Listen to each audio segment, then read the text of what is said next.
মাযহাব মাসলাকের ভিতরে অনেক ফিতনা, ঠিক কিনা বলেন? ইনসাফ রেখে কথা বলবেন। আমরা যে ঘরানায় আছি সেই ঘরানাতেও ফিতনাবাজরা বিভিন্ন ফিতনা উস্কে দিতে চায়, ঠিক না ঠিক? আমরা সেই সুযোগ দিব? ভালোবাসবো আল্লাহর জন্য, কাউকে ঘৃণা করব কার জন্য? ফিতনা বিভিন্ন দিক থেকে আসবে।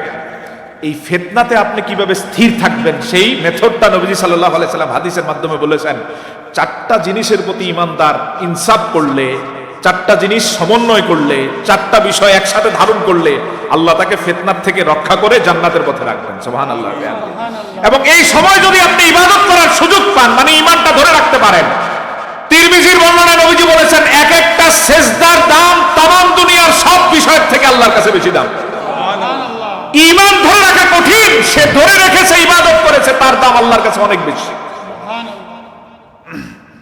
এবং আল্লাহ সুবহানাহু ওয়া তাআলা কোরআনুল কারীমে বলেছেন যে আখিরিনদের মধ্যে কালিলুম মিনাল আখিরিন, অল্প সংখ্যক মানুষকে আল্লাহ সুবহানাহু ওয়া তাআলা আউয়ালিনদের কাতারে শামিল করে নেবেন। সুবহানাল্লাহ। সুল্লাতুম মিনাল আউয়ালিন ওয়া কালিলুম মিনাল আখিরিন।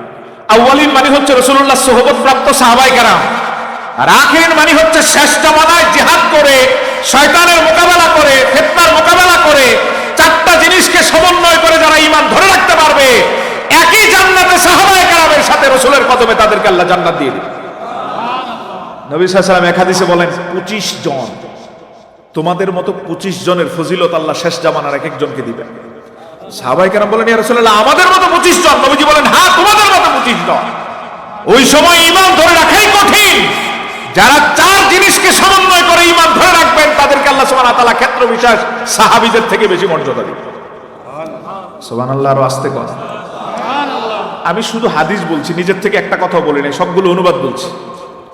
হাজিরিন, চারটা বিষয়ে যদি আপনি এই জমানা ইনসাফ করতে পারেন, আহলে বাইতকে নিয়েও যেহেতু একটা বিষয় সংশ্লিষ্ট, এজন্য বলছি চারটা বিষয়ের ইনসাফ ঠিক মতো করতে পারলে আল্লাহই আপনাকে জান্নাতের পথে সিরাতে মুস্তাকিমে এবং রাসূলুল্লাহ সাল্লাল্লাহু আলাইহি ওয়াসাল্লাম যেই পথে চলার জন্য ইন্সপিরেশন করেছেন সেই পথে আল্লাহ নিজে রাখবেন আপনাকে। এক নাম্বার, তারাকতু ফীকুম আমরাইন লান তাদিল্লু মা তামাসসাকতুম বিহিমা, কিতাবাল্লাহ ওয়া সুন্নাত নবিয়্যিহি ওয়া সুন্নাত রাসূলিহি সাল্লাল্লাহু আলাইহি ওয়াসাল্লাম। নবী সাল্লাল্লাহু আলাইহি ওয়াসাল্লাম বলেন, আমি দুইটা জিনিসের আমানত দিয়ে যাচ্ছি, এই দুইটা জিনিসের প্রতি ইনসাফ করতে পারলে কেউ তোমাদেরকে, শয়তান এবং দুনিয়ায় মানুষ শয়তান, জিন শয়তান, খান্নাস শয়তান, যত ধরনের প্রোপাগান্ডা, বেঈমান, মুশরিক, কাফের, কেউ তোমাকে সিরাতে মুস্তাকিম থেকে বিচ্যুত করতে পারবে না যদি চারটার প্রথম দুইটা নবীজি এক হাদিসে বলছেন। মুসলিমের হাদিসে 1804 নম্বর হাদিসে আরেকটা বলছেন, আরো কয়েকটা হাদিস মিলে আরেকটা বলছেন। এই চারটা বিভিন্ন হাদিসে রাসূলুল্লাহ সাল্লাল্লাহু আলাইহি ওয়াসাল্লাম বলে গেছেন। দুইটা প্রথম বলছেন, এক নাম্বার আল্লাহর কিতাব, কোরআনকে যথাযথ যারা অনুসরণ করবে তারা কখনো হক পথ থেকে বিচ্যুত হবে। দুই, নবীর সুন্নতকে যারা ঠিক মতো অবিচল ভাবে আঁকড়ে ধরবে তাদেরকে আল্লাহ সুবহানাহু ওয়া তাআলা নিজ দায়িত্বে রহমত দিয়ে হেদায়েতের পথে রাখবেন, সিরাতে মুস্তাকিমে রাখবেন। 1804 মুসলিমের বর্ণনা, নবী সাল্লাল্লাহু আলাইহি ওয়াসাল্লাম বলেন, তারাকতু ফীকুম সাকালাইন, দুইটা কঠিন জিনিস তোমাদের জন্য রেখে যাচ্ছি, এই দুইটাকে যে সহজ করে নিতে পারবে, আপন করে নিতে পারবে, ভালোবাসতে পারবে, আল্লাহ সুবহানাহু ওয়া তাআলা অটোমেটিক তোমাদেরকে হেদায়েতের পথে রাখবেন। সুবহানাল্লাহ। এখানে বাড়তি একটা বলতেছেন, নবী সাল্লাল্লাহু আলাইহি ওয়াসাল্লাম বলছেন কিতাব আল্লাহ ওয়া আহলে বাইতি। এক নাম্বার হচ্ছে কিতাব, ওই হাদিসে আমরা পেলাম কিতাব সুন্নাত, এখানে নতুন পেলাম আহলে বাইত। আহলে বাইতকে তোমরা যদি ঠিকমতো ভালোবাসো, আহলে বাইতের ভালোবাসা যদি অন্তরে সবকিছু থেকে গালেব রাখো, আহলে বাইতের জন্য যদি জীবন কোরবানের শপথ ভিতরে রাখো, আল্লাহ সুবহানাহু ওয়া তাআলা কোরআন সুন্নাহর পাশাপাশি আহলে বাইত এই তিনটা আসবাব, 4 নাম্বারটা সহ একত্রিত হলে পরে আল্লাহ তোমাদেরকে হেদায়েতের বুক রাখবেন, কেউ তোমাদেরকে এখান থেকে বিচ্যুত করতে পারবে। এবার 4 নাম্বার, এটা কয়েকটা হাদিস মিলে, আলাইকুম বিসুন্নতি ওয়া সুন্নাতিল খুলাফাইর রাশিদিন আল মাহদিয়িন বিআইয়িহিম ইক্তাদাইতুম ইহতাদাইতুম আসহাবিকান নুজুম। আর অনেক হাদিস। সামগ্রিকভাবে নবী সাল্লাল্লাহু আলাইহি ওয়াসাল্লাম প্রথম বললেন কিতাবুল্লাহ, রাসূলের সুন্নাত, আহলে বাইত। 4 নাম্বার রাসূলুল্লাহ সাল্লাল্লাহু আলাইহি ওয়াসাল্লাম বলছেন, আমি আমার সাহাবীদেরকে রেখে যাচ্ছি। সুবহানাল্লাহ। তাহলে কয়টা জিনিস হলো? আল্লাহর কিতাব, রাসূলের সুন্নাত, আহলে বাইত, সাহাবী। বলেন, আল্লাহর কিতাব, রাসূলের সুন্নাত, আহলে বাইত, সাহাবী। এই চারটাকে সমানভাবে গুরুত্ব দিয়ে যার যেভাবে হক সেভাবে অন্তরে রেখে আপনাকে ঈমানের সাথে মৃত্যুবরণ করতে হবে। আর এই চারটা ভিতরে রাখলে শয়তান আপনার ঈমানকে ক্ষতিগ্রস্ত করতে পারবে না, ঈমান নিয়ে যেতে পারবে। আসেন, এই চারটার কারণেই যত ফেরকাবাজি শুরু হয়েছে। একদল আমাদের এখনো আছে, বাংলাদেশেও আছে, পৃথিবীতে আছে, যারা কোরআন মানতে গিয়ে হাদিস অস্বীকার করে। আছে না নাই? এদেরকে আমরা আহলে কোরআন বলি। এদেরকে কি বলি? এদের আরেকটা ভাষণ হচ্ছে হিজবুত তাওহীদ। এদের আরো অনেক ভাষণ আছে। এরা একটাকে মানতে গিয়ে তিনটাকে নেগলেক্ট করে অথবা দুইটাকে নেগলেক্ট করার কারণে এরা হেদায়েতের উপর, আসতে বলেন, হেদায়েতের উপর 2 নাম্বার। নবী সাল্লাল্লাহু আলাইহি ওয়াসাল্লাম কোরআনের পাশাপাশি রেখেছেন সুন্নাহ।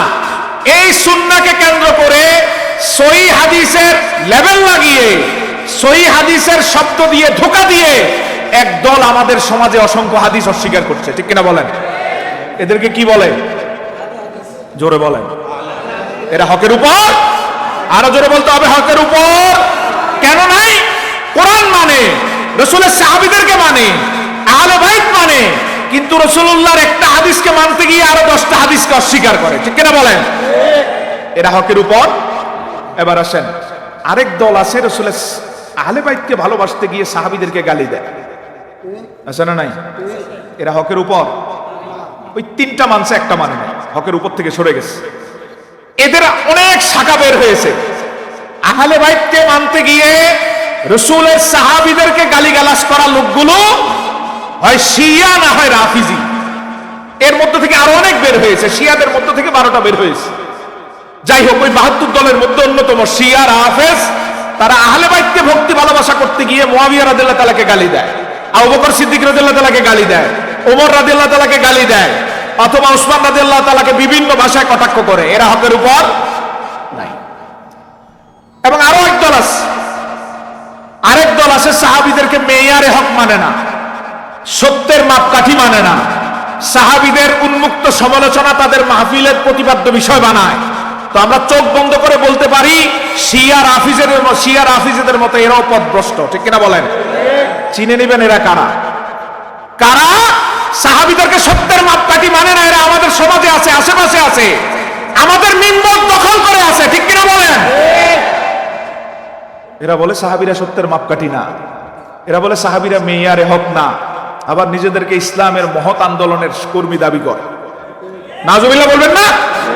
সাহাবীদেরকে কটাক্ষ করা কেউ কখনো ইসলামী আন্দোলন দূরে থাক, ইসলামের সামান্য একজন সদস্য হতে পারে না।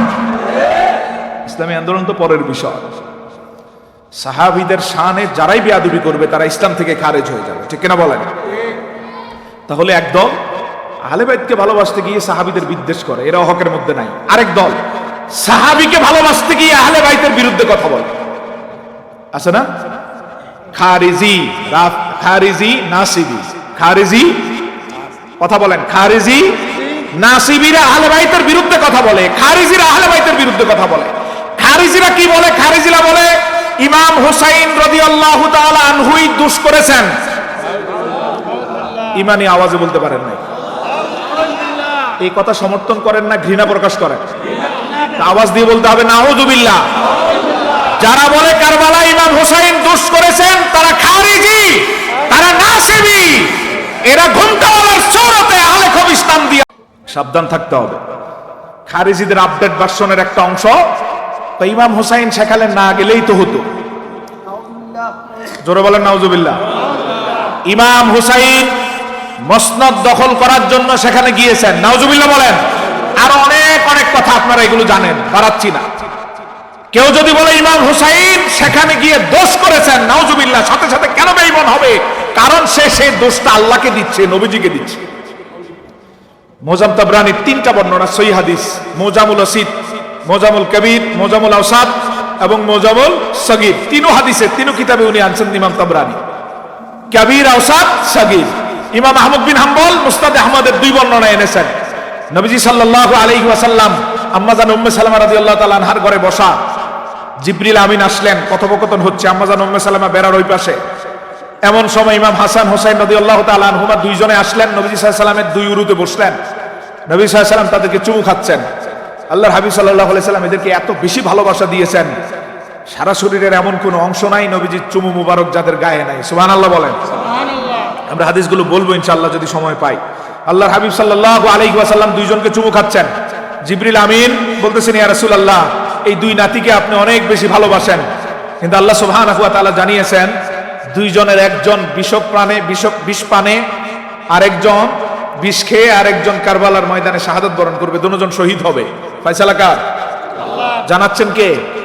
খুব ভালো করে খেয়াল করবেন, এরা কি করে খারেজিরা, ঘুমটাওয়ালার বেশে। খারেজিরা আমাদের ঈমান কোথায় নিয়ে যায়? আপনিও মনে করবেন কেন গেলেন? বিভিন্ন সাহাবীরা তো ওনাকে বাধা দিয়েছিলেন। আব্দুল্লাহ ইবনে ওমর না করেছেন, আব্দুল্লাহ ইবনে জুবায়ের না করেছেন, মুহাম্মদ বিন হানাফিয়া থেকে শুরু করে আরো যারা ছিলেন, মদিনার গভর্নর, মক্কার গভর্নর, সবাই না করেছেন। ইমাম হুসাইন কারো না শোনেন নাই, সেখানে চলে গেছেন। কেন গেলেন?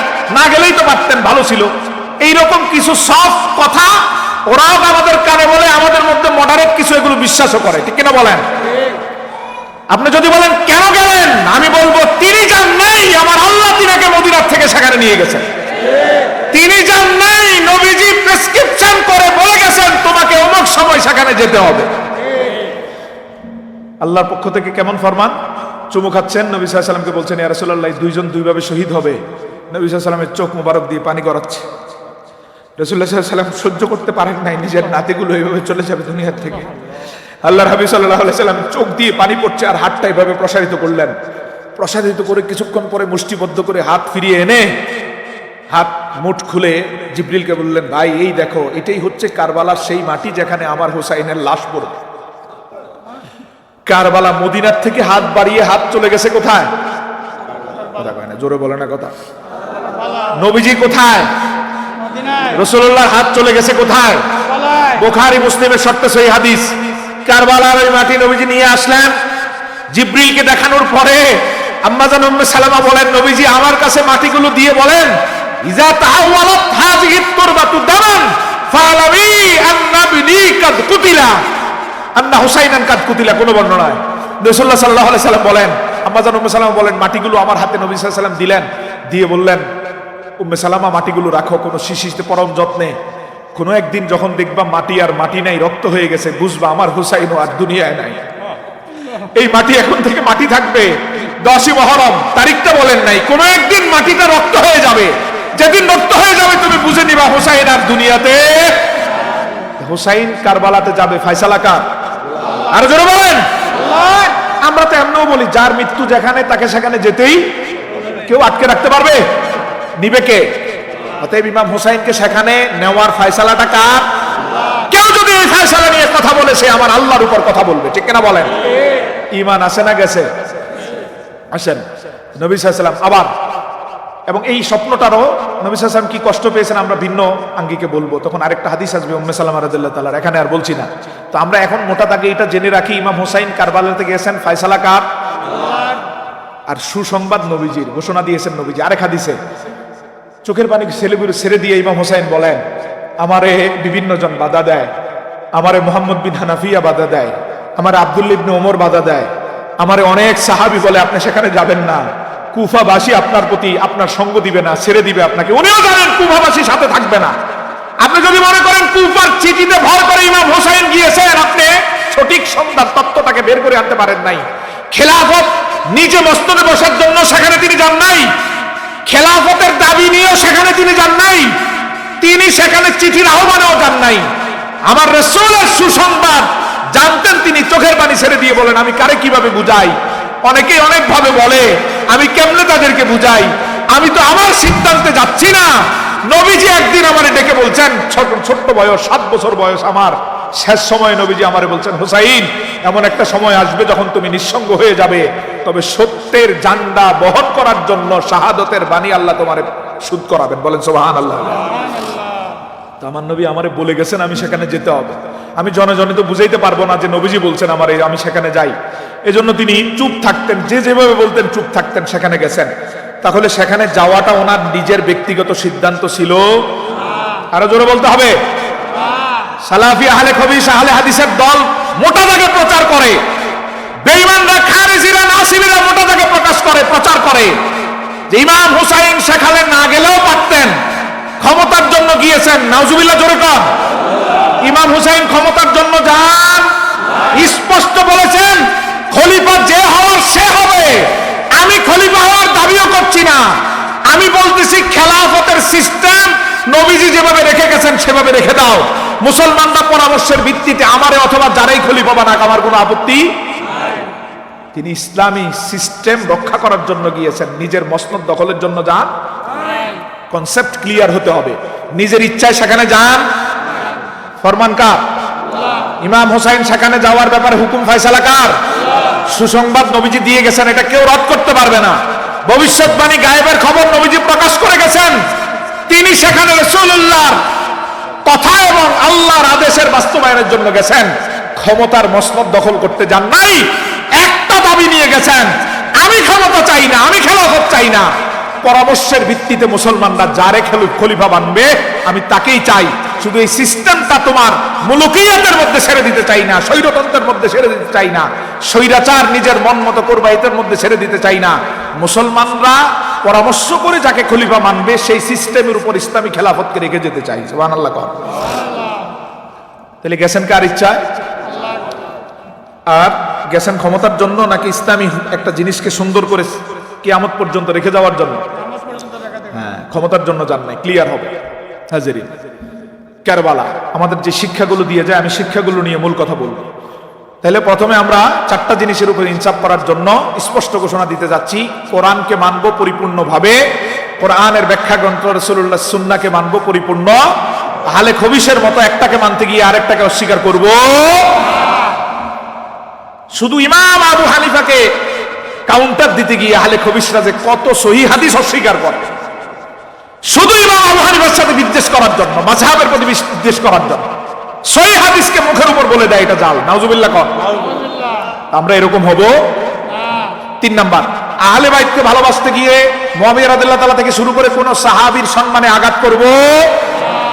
বেঈমানরা ইসলামের নাম দিয়ে সাহাবীদের সমালোচনা করবে, আমরা কখনো সাহাবীদের সমালোচনা করব? সাহাবীদেরকে সত্যের মাপকাঠি উচ্চ কণ্ঠে ঘোষণা দিব, ঠিক কিনা বলেন? প্রত্যেক সাহাবী বিআইহিম ইক্তাদাইতুম ইহতাদাইতুম, সাহাবীদের প্রত্যেকেই রাদিয়াল্লাহু আনহুম ওয়া রাদু আন ওই কাতারের। আল্লাহ সুবহানাহু ওয়া তাআলা যাদের ব্যাপারে সার্টিফাই করেছেন, আল্লাহ নিজে সন্তুষ্ট প্রকাশ করেছেন, তাদের যে কাউকে ধরে হেদায়েতের রাস্তায় অবিচল থাকা যায়, সিরাতে মুস্তাকিমে থাকা যায়, ঠিক কিনা বলেন? ক্লিয়ার। এবার আসেন, কারবালা 2টা রাস্তা ক্লিয়ার করে দিয়ে গেছে আমাদেরকে। কয়টা রাস্তা? একটা রাস্তা হচ্ছে ভালোবাসার, ঈমানের, মুহাব্বতের, জান্নাতের, আলহামদুলিল্লাহ বলেন। আরেকটা রাস্তা হচ্ছে বেঈমানের, জুলুমের, স্বৈরতন্ত্রের, জাহান্নামের, ঠিক কিনা বলেন? রাস্তা কয়টা? এই 2টা রাস্তা, একটাকে গ্রহণ করতে হবে, আরেকটাকে চূড়ান্ত পর্যায়ে ঘৃণা করতে হবে। শুধু একটাকে গ্রহণ করে আরেকটার ব্যাপারে একটু সফট থাকবেন, ইমানে ঘাবলাস। একটাকে গ্রহণ করতে গিয়ে আরেকটাকেও একটু ভালো বলবেন, ইমানে ঘাবলাস। একটাকে গ্রহণ করব, আরেকটাকে ঘৃণা করে প্রত্যাখ্যান করব, ঠিক কিনা বলেন? একটা রাস্তা হচ্ছে হুসাইনিয়াত, আরেকটা ইয়াজিদিয়াত। হুসাইনকে ভালোবাসবেন, ইয়াজিদকে ঘৃণা করবেন। ইয়াজিদের ঘৃণা যত বাড়বে, আহলে বাইতের ভালোবাসা তত বাড়বে।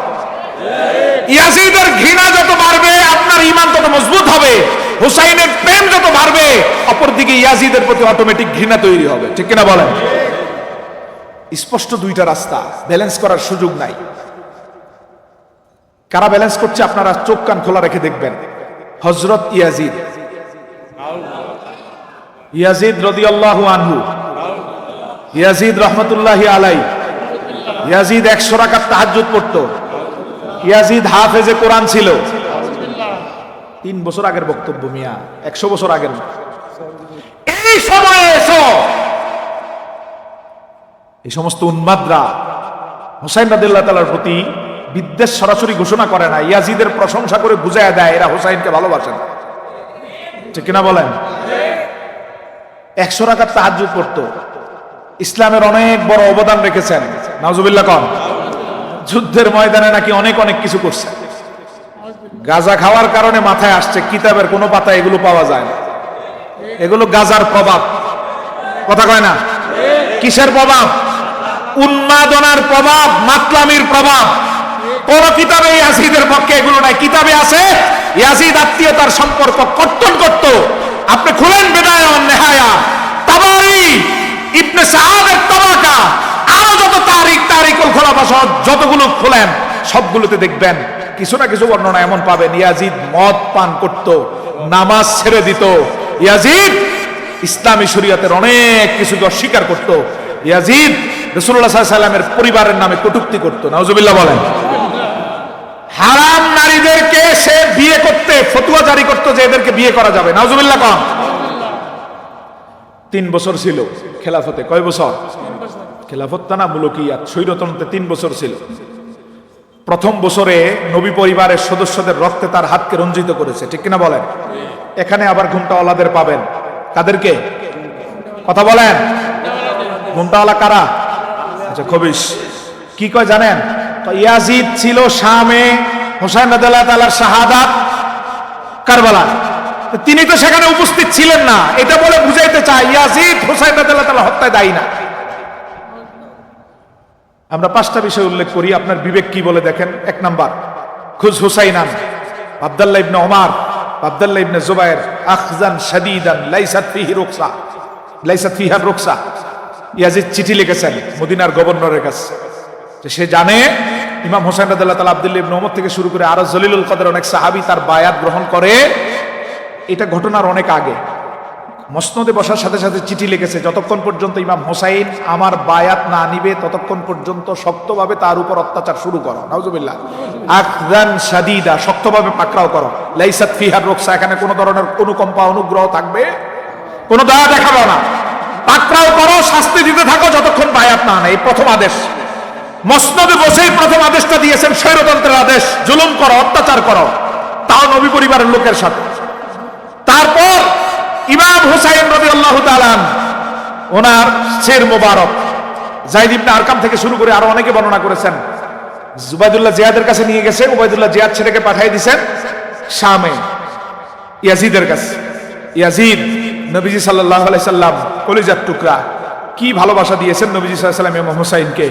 ওনার সেই মস্তক মোবারক, এখন তো আর তার প্রতিদ্বন্দ্বী নাই, যে সে প্রতিদ্বন্দ্বী মনে করতো, উনি প্রতিদ্বন্দ্বী হয়ে আসেন নাই, তর্কের খাতিরে মানলাম প্রতিদ্বন্দ্বী, উনি তো এখন আর দুনিয়াতে নাই। কি পরিমাণ হিংস্র, কি পরিমাণ নিকৃষ্ট, তার উপর সকলের লানত, পৃথিবীর লানত, ফেরেশতার লানত, আল্লাহর লানত। আমিন কর। আমিন। অভিশপ্ত মালউন, বেঈমান, ফাসিক ইমাম হোসেন রাদিয়াল্লাহু তাআলা শির মোবারকের সাথে তাস্তের মধ্যে, বড় এক ঢাকনার মধ্যে রেখেছিলেন, ডালার মধ্যে রেখেছে শির মোবারক। কোন বর্ণনায় লাঠি দিয়ে, কোন বর্ণনায় তরবারির আগা দিয়ে তিনি খুঁচাচ্ছিলেন। জোরে কর নাউজুবিল্লাহ। খুঁচাচ্ছেন। যায়েদ ইবনে আরকাম রাদিয়াল্লাহু তাআলা জারিয়ে গেছে, চোখের পানি ছেড়ে দিয়ে বলেন, এই পরিমাণ অত্যাচার এই পর্যন্ত সহ্য করেছি, আর সহ্য করব না। আমার যা ফয়সালা তুমি দিতে পারো, আর একবারের জন্য রাসূলুল্লাহর পবিত্র নাতির শির মোবারকের সাথে বেয়াদবি করতে দিব না। কারণ আমি আমার এই চোখ দিয়ে অসংখ্য বার নূরের ঠোঁট মোবারক দিয়ে এই গাল এবং বুক সহ পুরো মুখে রাসূলুল্লাহকে চুমু খেতে দেখেছি। আল্লাহর হাবিবের লালা মুবারক মনে হয় এখনো লেগে আছে। অতএব রাসূলুল্লাহর চুমু মুবারক এবং কলিজার টুকরা ধনের সাথে আর বেয়াদবি করতে দিব না। হত্যার পরে তুমি বেয়াদবি করলে, এরপরও তার দালাল বলে ইয়াজিদ নাকি দায়ী না। আসেন, ইসলামের হুকুম হচ্ছে মৃত্যুর পরে লাশ, জানাজা এবং গোসল, দাফন কাফন সম্পন্ন করা। বেয়াদবের বেয়াদব কত চূড়ান্ত পর্যায়ের বেয়াদব, বেয়াদবি করে এটারে আবার ফেরত পাঠাইছে, গোসলও দেয় নাই, দাফন জানাজার ব্যবস্থাও করে নাই। নবী পরিবারের হুসাইন রাদিয়াল্লাহু তাআলার বোন, ওনার মেজো ছেলে সহ যারা জীবিত ছিল, ওনাদেরকে কোমরে রশি বেঁধে তার দরবারে নিয়ে যাওয়া হয়েছে। প্রত্যেক মুআররিখ উল্লেখ করেছেন, কেউ অস্বীকার করেন না এটা। এভাবে কোমরে রশি বাঁধা অবস্থায় জয়নাব রাদিয়াল্লাহু তাআলা আল্লাহর কাছে বলেছেন, আল্লাহ, আমরা তো ওই পরিবারের সদস্য যেই পরিবারে কোনো ফেরেশতা পর্যন্ত অনুমতি ছাড়া প্রবেশ করতে পারে নাই। এই সম্মান আপনি আমাদেরকে দিয়েছেন। আপনি আজকে দেখেন, ইয়া মুহাম্মাদা বলে ডাক দিয়েছেন, হে মুহাম্মদ মুস্তাফা সাল্লাল্লাহু আলাইহি সাল্লাম, আপনি তাকিয়ে দেখেন আমার ভাই হুসাইনের দেহ মুবারক এক জায়গায়, আমার ভাই হুসাইনের দেহ পড়ে আছে মাটিতে, কল্লার সাথে, মাথার সাথে এমন ব্যবহার হচ্ছে, আর আপনার প্রিয় পরিবারের সদস্যদেরকে কোমরের রশি বেঁধে দাঁড় করিয়ে রাখা হয়েছে। এই বেঈমান কোমরের রশি খুলে দেয় নাই। এই চারটাও যদি আপনি এক পাশে রাখেন, 5 নাম্বারটা কখনো আলাদা করে রাখতে পারবেন না। আচ্ছা, তারা বলে কি ইয়াজিদ হত্যাকাণ্ডে সন্তুষ্ট ছিল না, এ কথা বলতে শুনেছেন তাদেরকে? কি বলে? ইয়াজিদ হত্যাকাণ্ডে সন্তুষ্ট ছিল। ইয়াজিদ চায় নাই মেরে ফেলুক, ইয়াজিদ চাইছে গ্রেপ্তার করে তাদেরকে নিয়ে আসা হোক। আমরা যদি মানি এতটুক ঠিক, ইয়াজিদ চায় নাই হত্যা করুক, তাহলে ইয়াজিদ হত্যা পরবর্তী এই নির্মম হত্যাকাণ্ডের শাস্তির ব্যবস্থা করত, ঠিক কিনা? যদি সে হত্যায় সমর্থন না থাকে, হত্যায় তার সন্তুষ্টি না থাকে, তাহলে হত্যাকারীদের শাস্তি দিবেন না পুরস্কার দিবেন? সবাই বলেন। তা আমরা তারিখ থেকে দেখি, হাদিস থেকে দেখি, শাস্তি দিচ্ছেন না পুরস্কার দিচ্ছেন? এই ব্যাপারে কোন আহলে খবিশকেও আপনি দ্বিমত করতে দেখবেন না। ওবাইদুল্লাহ বিন জিয়াদ সর্বনিকৃষ্ট লানতপ্রাপ্ত সহ যারা এই হত্যাকাণ্ডে জড়িত ছিল, ওবাইদুল্লাহ জিয়াদ তো ছিল বসরায়, নিয়ে আসা হয়েছে কুফায় কিছুদিনের জন্য। এরপরে ইয়াজিদের হত্যাকাণ্ডের, এই হত্যাকাণ্ডের পরে ইয়াজিদ চিঠি লিখে ওবাইদুল্লাহ বিন জিয়াদকে বসরার পাশাপাশি কুফার গভর্নর বানায় দিয়েছেন। নাউজুবিল্লাহ বলেন। শাস্তি দিছে না পুরস্কার করছে? পুরস্কৃত করছে, প্রত্যেকটাকে পুরস্কৃত করেছে। আর কিছু তো দরকার হয় না, শুধু এটা সামনে আনেন, হত্যার পরে হত্যাকারীকে যে পুরস্কৃত করে চোখ বন্ধ করে বলা যায় এই হত্যা তার মদদে হয়েছে, ঠিক কিনা বলেন? যদি শাস্তি দিত তাহলে কিছুটা হলে পক্ষে নিতে পারতাম, আমরাও কথা বলতাম, এই জায়গা থেকে দায় মুক্তি দিতাম, পরের ঘটনা নিয়ে কথা বলতাম। কিন্তু যখন থেকে পুরস্কৃত করেছে তখন স্পষ্ট লানতপ্রাপ্ত মালউন বেঈমান ফাসিক ফুজ্জার কাফেরটা ইমাম হুসাইনের হত্যার সাথে সরাসরি জড়িত। যারা এর পক্ষ নিবে তারাও ইয়াজিদের পক্ষ অনুসারী, ঠিক কিনা বলেন? এদের পক্ষে কথা বলার সুযোগ আমাদের কেন নাই? দ্বিতীয় বছর খেলা, তার মুলকিয়াতের দ্বিতীয় বছর, সে ইমাম হোসেন রাদিয়াল্লাহু তাআলা সহ পরিবারের সদস্যরা চলে গেছেন শাহাদাতের অমীয় বাণী নিয়ে জান্নাতের সর্দার হয়ে জান্নাতে। তারপরের বছর মদিনাবাসী যখন এই জুলুম আর সহ্য করতে পারে নাই, জালেমের বিরুদ্ধে তো কিছু মানুষ প্রতিবাদ করবেই। মুসলিমের হাদিসে নবী সাল্লাল্লাহু আলাইহি ওয়াসাল্লাম বলেন, কিয়ামত পর্যন্ত একটা দল আল্লাহ রেখে দিবেন যারা সব সময় সত্যের পক্ষে থাকবে, জুলুমের বিরোধিতা করবে। তারা কখনো কারো দিকে তাকিয়ে পরোয়া করবে। এইরকম মদিনাবাসী বের হয়ে বলছেন যে আমরা ইয়াজিদকে মানি না, যে নবী পরিবারের প্রতি এরকম জুলুম চালাতে পারে। মদিনাবাসী বিদ্রোহ করার পরে সে যাদেরকে ক্ষমতা, মারওয়ান সহ যারা ছিল দায়িত্বে, তাদের কাছে চিঠি লেখছে যে যদি তোমরা আমার দেওয়া সৈন্যদের সাহায্যে মদিনাকে বিজয়ী করতে পারো তাহলে 3 দিন পর্যন্ত মদিনায় যা খুশি তা করার অনুমতি আমি আগাম দিয়ে দিচ্ছি। নাউজুবিল্লাহর আওয়াজ আসতে হয়েছে ভাই। এই মদিনাতে কেউ কখনো কোনো ফরমান দিতে পারে? কেন পারে না? মুসলিমের বর্ণনার দিকে তাকান। আল্লাহর হাবিব সাল্লাল্লাহু আলাইহি সাল্লাম বলেন, মান আখাফা হালাল মাদিনাতে যুলমান ফাআলাইহি লানাতুল্লাহ ওয়াল মালাইকাতু ওয়ান নাস আজমাইন। চোখ বন্ধ করে ইয়াজিদকে কেন লানত দিবেন এই হাদিসের আলোকে? নবীজি বলেন, আমার মদিনাবাসীদেরকে সামান্য পরিমাণ জুলুম করে যে ব্যক্তি ভয় দেখায়, মৃত্যুর কথা এখানে আসে নাই, মেরে ফেলে তো বড় বিষয়, শুধু মিথ্যা বলে ভয় দেখায়, ক্ষমতার জন্য ভয় দেখায়, জুলুম করে ভয় দেখায়, নবীজি বলেন তার উপর আল্লাহর লানত, ফেরেশতার লানত, তামাম মাখলুকাতের লানত। তো ইয়াজিদ কি শুধু ভয় দেখাইছে নাকি নির্মম হত্যাকাণ্ড চালাইছে?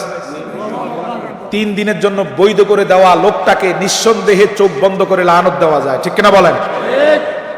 বেঈমানরা কয় হযরত ইয়াজিদ, বেঈমানরা কয় ইয়াজিদ রাদিয়াল্লাহু আনহু, বেঈমানরা কয় ইয়াজিদ নাকি কোন এক যুদ্ধের কারণে জান্নাতি। নাউজুবিল্লাহ, জোরে বলেন।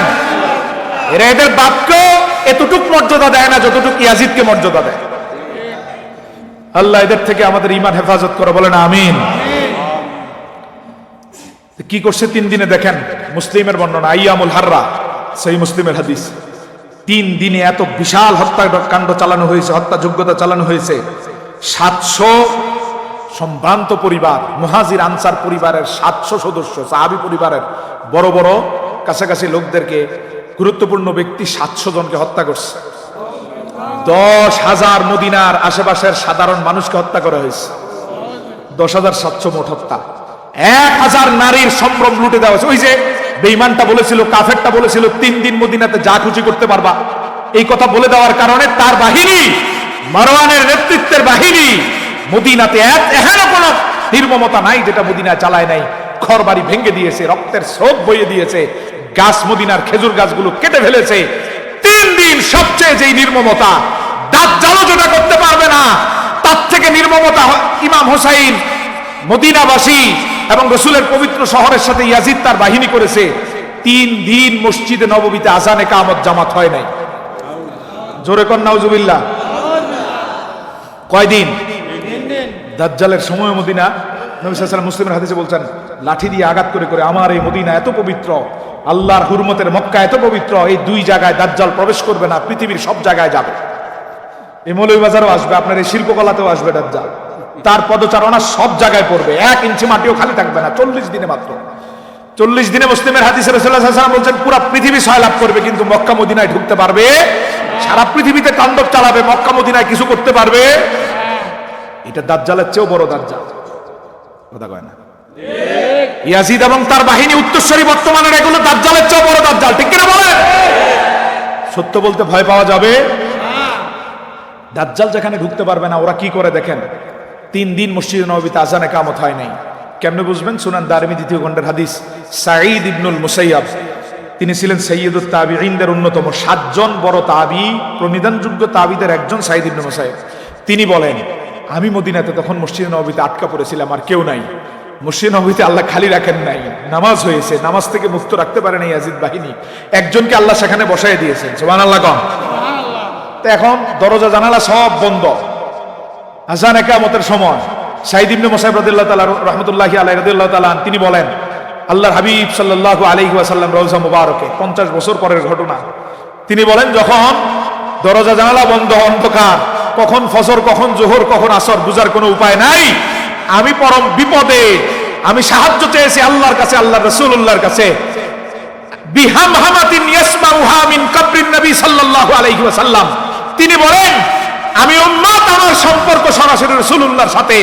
তাবিঈ এই সম্পর্কের জের ধরে যখন আল্লাহর কাছে সাহায্য চাইলাম যে আমার হাবিবের সাথে আমার সম্পর্ক, আল্লাহ নামাজের অর্থ কিভাবে হবে আমি বুঝবো না, এই কথা বলে দোয়া করার পরে 3 দিনে 15 ওয়াক্ত নামাজের আযান এবং ইকামতের শব্দ আমি রওজার থেকে শুনেছি। আকীদার ফয়সালা এখান থেকে নেন। সুনান দারমি 2য় খণ্ডের হাদিস। রাসূলুল্লাহর সাথে যদি আপনার আত্মিক মুআল্লাকাটা থাকে, অন্তরের মুআল্লাকা থাকে, আপনি কোন জায়গায় বিপদে পড়লে আমার রাসূল আপনাকে ভুলবে? কথা আসতে বলতেছে। সেই ক্ষমতা আমার রাসূলের আছে না নাই? রওজা মুবারক থেকে যে কোনো উম্মত বিপদে পড়লে আমার হাবিব আল্লাহর দরবার থেকে সাহায্য পাঠিয়ে দিতে পারে, ঠিক কিনা বলেন? আমি আরো সহিহ হাদিস দিতে পারবো, ইবনে হাজার আসকালানী সহ ওনাদের মতে সহিহ। একবার মদিনাতে, আমি শুধু অনুবাদ বলছি, একবার মদিনাতে প্রচন্ড পরিমাণ দুর্ভিক্ষ দেখা দিয়েছে। আম্মাজান আয়েশা সিদ্দিকা রাদিয়াল্লাহু তাআলা মশকাতে ওয়াস, আম্মাজান আয়েশা সিদ্দিকা রাদিয়াল্লাহু তাআলা আনহার কাছে আসলেন, এসে বললেন, মদিনার এই দুর্গম অবস্থার জন্য আপনি একটু দোয়া করেন। তিনি বললেন যে আমার এখানে দোয়া না আছে, তোমরা সকলে রাসূলের রওজার কাছে চলে যাও। সুবহানাল্লাহ, সুবহানাল্লাহ জোরে কোন। আচ্ছা, ওয়াজআলুহু কুওয়ান বাইনাহু ওয়া বাইনাস সামা, এটা এখনো আছে ভেন্টিলেটর। এই রওজা মুবারক, এটা তো ঘর, আম্মাজান আয়েশা সিদ্দিকার ঘর, ঠিক কিনা?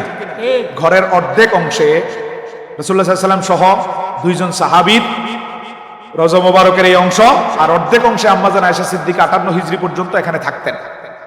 একদম অর্ধেক অংশ রাসূলুল্লাহ সাল্লাল্লাহু আলাইহি ওয়াসাল্লামের পাশেই থাকতেন, 58 হিজরি পর্যন্ত তিনি ছিলেন, যতদিন জীবিত ছিলেন।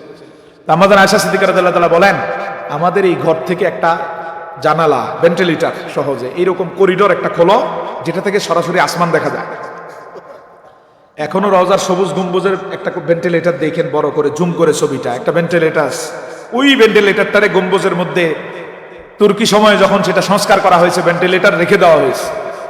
ওয়াজআলু বাইনাহু ওয়া বাইনাস সামাই কুওয়ান, ভেন্টিলেটর খুলে দাও, ওই জায়গায় আমার রাসূলের উসিলা দিয়ে দোয়া করো। দোয়া করতে দেরি, আল্লাহ সুবহানাহু ওয়া তাআলার ফয়সালায় দীর্ঘদিন বৃষ্টি হয় না, দোয়া থাকতেই আল্লাহ সুবহানাহু ওয়া তাআলা বৃষ্টি নাজিল করে দিলেন। আমাল ফাত, আলেমরা বুঝবেন ওই বছরে এত বৃষ্টি হচ্ছে, এটার নামই হয়ে গেছে ইসলামী ইতিহাসে বৃষ্টির বছর, অথচ এতদিন কোনো বৃষ্টি। উম্মত কখনো বিপদে পড়লে আমার রাসূল রওজার থেকে টের পায় কি পায় না? তবে আপনারা যথাযথ আদবের সাথে বিপদ থেকে উদ্ধারের জন্য রাসূলের উসিলা দিয়ে আল্লাহর কাছে চাইতে হবে। আরেক দিনের ঘটনা, সেটাকে ইবনে হাজার আসকালানী সহিহ বলেছেন। রাসূলুল্লাহ সাল্লাল্লাহু আলাইহি সাল্লামের একদল উম্মত, একজন সাহাবী, এখানে একজন সাহাবী, ওইখানে একদল, একজন সাহাবী এসে বলেন রাসূলুল্লাহ সাল্লাল্লাহু আলাইহি ওয়াসাল্লামের কাছে, বলেন আসকিনি ইয়া রাসূলুল্লাহ, সরাসরি রওজার পাশে বলেন, ইয়া রাসূলুল্লাহ কাদ হালাকাতিল উম্মাহ, আপনার উম্মত ধ্বংসের পথে চলে যাচ্ছে, আপনার উম্মত বৃষ্টি না থাকার কারণে কষ্ট হচ্ছে, আপনি দয়া করে আমার আল্লাহর কাছে বলে বৃষ্টির ব্যবস্থা করে দেন। সাহাবী বলতেছেন রওজার পাশে, আর এখন এরা ফতোয়া দিচ্ছে রাসূলের উসিলা দিয়ে নাকি দোয়া করা যাবে না। তাবিঈ 15 ওয়াক্ত নামাজের অর্থ নির্ধারণের জন্য আমার রাসূলের উসিলা দিয়ে আল্লাহর কাছে চাইলেন, রওজা থেকে ইমদাদ পেয়ে গেলেন। এই ঘটনা সুনান দারিমিতে ইমাম দারিমি 2য় খণ্ডে বর্ণনা করলেন। এই হাদিস ক্লাসে পড়ানোর পরেও মুহাদ্দিস ইনিয়ে বিনিয়ে ছাত্রদেরকে বুঝায় রাসূলুল্লাহর রওজার কাছে গিয়ে নবীজির অথবা দূর থেকে রাসূলের উসিলা দিয়ে দোয়া করা যাবে না। আল্লাহ এদের হেদায়েত দান করে, বলেন আমিন। হাজিরিন, তাহলে আমরা এখানে আর বেশি কথা বলছি না। নবীজি সাল্লাল্লাহু আলাইহি ওয়াসাল্লাম এই মদিনাতে যে হত্যাযজ্ঞ চালানো হলো সেটা নির্মমতা। তারপরের বছর আব্দুল্লাহ বিন জুবাইরকে অ্যাটাক করার জন্য মিনজিনিক দিয়ে দূর থেকে আগুনের গোলা নিক্ষেপ করে কাবার গিলাফে আগুন ধরিয়ে দেওয়া হলো। নাউজুবিল্লাহ খান। দাজ্জালও এটা পারবে না। কাবার একটা অংশ ভেঙে ফেলা হয়েছে, পাথরের আঘাত করতে করতে কাবার কয়েকটা ইট ভেঙে গেছে। কি পরিমাণ জালেম স্বৈরাচার হলে এমনটা করা সম্ভব? এই তিনটা ঘটনা সামনে রাখলে কেউ কখনো ইয়াজিদকে ভালোবাসতে পারে? একটা শব্দ ইয়াজিদের পক্ষে কেউ কখনো বলতে পারে না। পূর্বের ইমামদের দেখেন কেউ বলেও নাই। বর্তমানে বেঈমান খারিজিদের অনুসারীরা ইয়াজিদের প্রশংসার নামে ইমাম হুসাইনকে দোষ দেয়, ঠিক কিনা বলেন? তাহলে আমরা স্পষ্ট জোর আওয়াজে বলে দিতে চাই, এরা হকপন্থী নাকি বাতিল? সিরাতে মুস্তাকিমের সাথে এদের কোনো সম্পর্ক? জোরে বলতে হবে।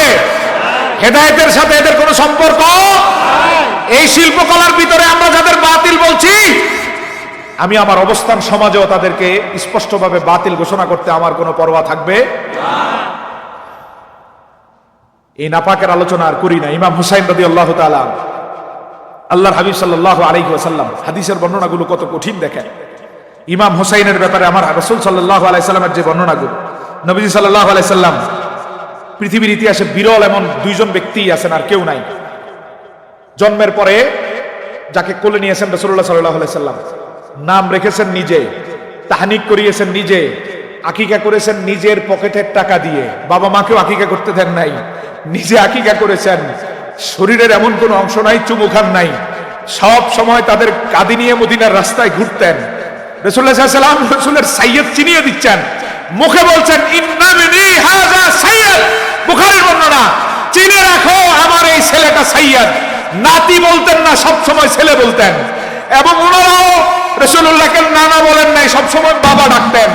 আবু বকর সিদ্দিক মিম্বরে বসা, ইমাম হুসাইন রাদিয়াল্লাহু তাআলা ঢুকলেন মসজিদে নববীতে, ঢুকে আবু বকর সিদ্দিকের জামা ধরে বলতেছেন, আমার বাবার মিম্বর থেকে নেমে যাও। কার মিম্বর? কথা কয় না। নানার মিম্বর। কি বলতেছেন? আবার রাসূলও বলতেছেন হাযা ইবনা ইয়া ওয়া ইবনা ইবনাতি। তিরমিজির হাদিস, বুখারীর হাদিস, ইন্না বিনি হাযা সাইয়্যদ। সব সময় ডাকছেন এরা আমার ছেলে, আমার ছেলে। তারাও ডাকতেছেন আমার বাবা, আমাদের বাবা। কি কি সম্পর্ক আল্লাহ সুবহানাহু ওয়া তাআলা ওনাদের মধ্যে রেখেছেন।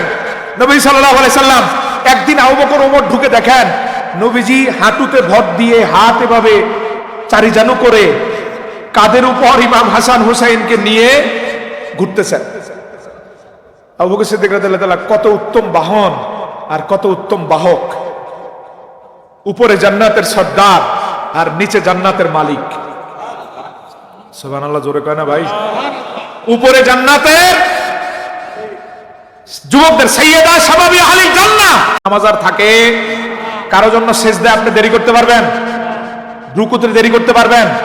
ব্যতিক্রম ইমাম হাসান হুসাইন রাদিয়াল্লাহু তাআলা। বুখারীর তিনটা বর্ণনা। রাসূলুল্লাহ সাল্লাল্লাহু আলাইহি সাল্লাম নামাজ পড়তেছেন, ইমাম হুসাইন রাদিয়াল্লাহু তাআলা রাসূলুল্লাহর পিঠের উপর বসা।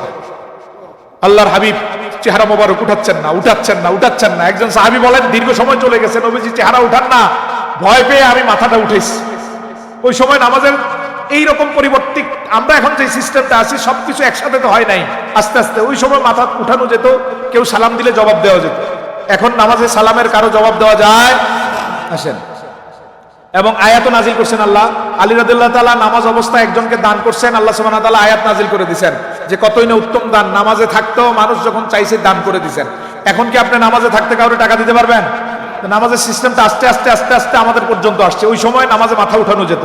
তিনি মাথা উঠায় দেখেন নবী সাল্লাল্লাহু আলাইহি ওয়াসাল্লামের পিঠের উপর ইমাম হোসেন রাদিয়াল্লাহু তাআলা বসে আছে। নবীজি মাথা উঠান না, দীর্ঘ সময় চলে গেছে। তারপর রাসূলুল্লাহ মাথা উঠাইছেন। স্বাভাবিকভাবে নামাজ শেষ করার পরে সাহাবায়ে কেরাম জিজ্ঞেস করলেন, ইয়া রাসূলুল্লাহ, আজকের মতো নামাজ তো আপনি কখনো পড়েন নাই, এত দীর্ঘ সিজদা তো কখনো দেন নাই। নবী সাল্লাল্লাহু আলাইহি সাল্লাম বলেন, আমার কলিজার টুকরা জান্নাতের যুবকের সর্দার হুসাইন যখন আমার পিঠে উঠছে, আমি তারে হাতের ইশারায় হাত দিয়ে অথবা কোনোভাবে পিঠ থেকে নামাতে চাই নাই। সিদ্ধান্ত দিলাম নামাজে যতক্ষণ হুসাইন না নামবে ততক্ষণ আমি রাসূল সিজদায় থাকবো।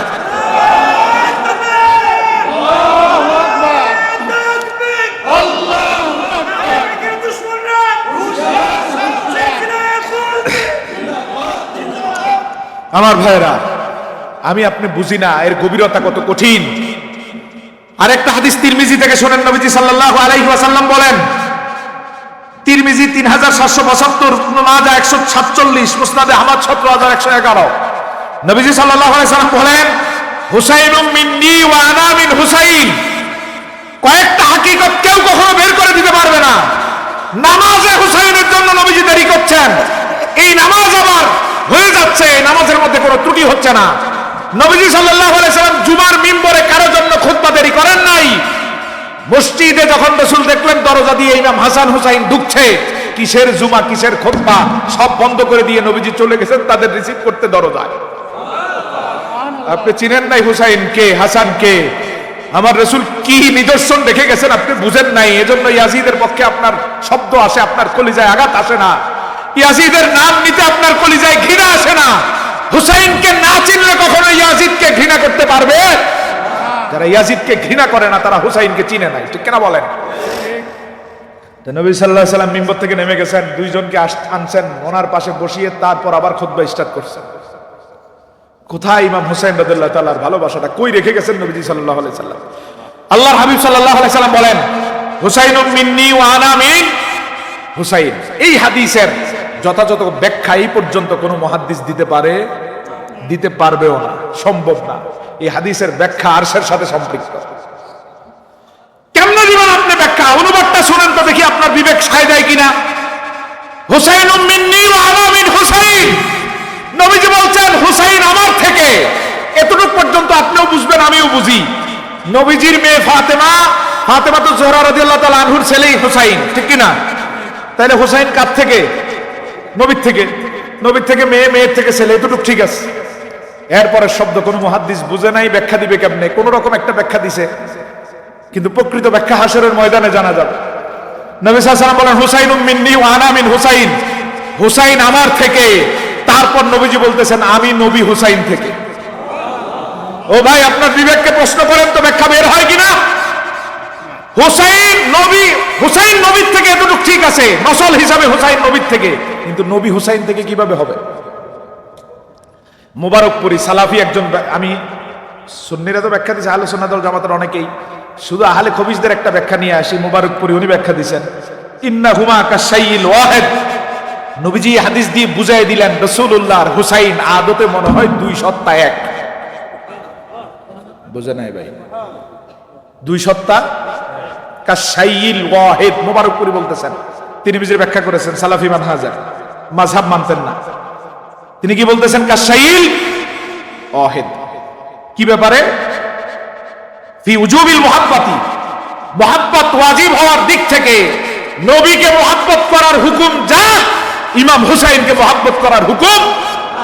এরপরে তিনি বলে যাচ্ছেন, আর সালাফিরা এখন তাদের গুরুদেরকে মানছে না, ইবনে তাইমিয়াকে মানছে না, মুবারকপুরীকে মানছে না, বলে যাচ্ছেন তিনি, ফতোয়া দিচ্ছেন। দেখেন, কাশাইয়িল ওয়াহিদ ফি উজুবিল মুহাব্বাতি ওয়া হুরমাতিত তাহাররুবি ওয়াল মুহারামা। হুসাইনের বিরুদ্ধে অস্ত্র ধরা মানে নবীর বিরুদ্ধে অস্ত্র ধরা। অতএব ইয়াজিদ বাহিনী যারা হুসাইনের বিরুদ্ধে অস্ত্র ধরেছে, চোখ বন্ধ করে তাদেরকে বাতিল বেঈমান বলতে হবে, ঠিক কিনা বলেন? তাহলে খবিস তোমরা এখন কিভাবে? তোমাদের মুরব্বীরাই তো বলে গেছে ওনাদের বিরুদ্ধে অস্ত্র ধরা মানে নবীর বিরুদ্ধে অস্ত্র ধরা। এই হাদিসের ব্যাখ্যা, ফি উজুবিল মুহাব্বাতি ওয়া ফি হুরমাতিত তাআররুদি ওয়াল মুহারাবা। ইমাম হুসাইনের বিরুদ্ধে যুদ্ধ করার হুকুম তাই, নবীর বিরুদ্ধে যুদ্ধ করার হুকুম যা। নবীর বিরুদ্ধে অস্ত্র ধরা মানে কি? কথা বলেন না। নবীজির বিরুদ্ধে কেউ যুদ্ধ করলে তারে আমরা কি হুকুম দিব? বেঈমান, কাফের, ঠিক কিনা বলেন? জাহান্নামের নিকৃষ্ট জায়গায় তার স্থান হবে। ঠিক ইমাম হুসাইন রাদিয়াল্লাহু তাআলার বিরুদ্ধে যারা অস্ত্র ধরেছে, মুবারকপুরীর ফতোয়া মতো তারাও জাহান্নামের নিকৃষ্ট, কি ঠিক কিনা বলেন? এদেরকে যারা সমর্থন করবে 1400 হিজরির পরে, এখন যারা এদেরকে স্মরণ করবে, এদেরকে উপরে উঠানোর চেষ্টা করবে, এদেরকে সফট করার চেষ্টা করবে, তারাও একই জাহান্নামে তাদের সাথে থাকবে। এই ব্যাপারে সহজ কথা বলার সুযোগ আছে? এই হাদিসে নবী সাল্লাল্লাহু আলাইহি ওয়াসাল্লাম কি বলেন দেখেন, আহাব্বাল্লাহু মান আহাব্বা হুসাইনান, হুসাইনকে যে ভালোবাসে সে আমার আল্লাহ, আহাব্বাল্লাহু মান আহাব্বা হুসাইনান, আল্লাহ তাদেরকেই ভালোবাসবে যারা হুসাইনকে ভালোবাসে। আরেক হাদিসে নবী সাল্লাল্লাহু আলাইহি ওয়াসাল্লাম বলেন, তিরমিজি, হাযানি ইবনায়া ওয়া ইবনা ইবনাতি, এরা আমার ছেলে, দুইজন আমার ছেলে। এই দুই ছেলের ব্যাপারে নবীজি বলছেন, আল্লাহুম্মা ইন্নী উহিব্বুহুমা, ও আল্লাহ আপনার সাক্ষী রেখে আমি রাসূল ঘোষণা করতেছি আমি তাদেরকে জীবনের চেয়ে বেশি ভালোবাসি। কে বলতেছেন কথা কোন, কে বলতেছেন? এবার নবী সাল্লাল্লাহু আলাইহি ওয়াসাল্লাম বলেন, ফা আহিব্বাহুমা, আমি যেহেতু ভালোবাসি জীবনের চেয়ে বেশি আপনিও ভালোবাসেন। এরপরে নবী সাল্লাল্লাহু আলাইহি ওয়াসাল্লাম বলতেছেন, ওয়া আহিব্বা মান ইউহিব্বুহুমা, কিয়ামত পর্যন্ত আমার হাসান হুসাইনকে যারা ভালোবাসবে আপনি আল্লাহ তাদেরকে ভালোবাসবেন। হুসাইনের ভালোবাসা মানে আল্লাহর ভালোবাসা, হুসাইনের ভালোবাসা মানে নবীজির ভালোবাসা, হুসাইনের প্রতি বিদ্বেষ রাখা মানে আমার নবীর সাথে বিদ্বেষ রাখা। এগুলো হাদিসের শব্দ। নবী সাল্লাল্লাহু আলাইহি ওয়াসাল্লাম বলেছেন, মান ইউহিব্বুহুমা ফাকাদ আহাব্বানি ওয়া মান ইউবগিদুহুমা ফাকাদ আবগাদানি, ওনাদেরকে ভালোবাসা মানে আমি রাসূলকে ভালোবাসা, এই দুইজনের প্রতি বিদ্বেষ রাখা মানে আমি রাসূলের সাথে বিদ্বেষ রাখা। তাহলে আলে খবিজদের অবস্থান কি আপনারা বুঝে নেবেন।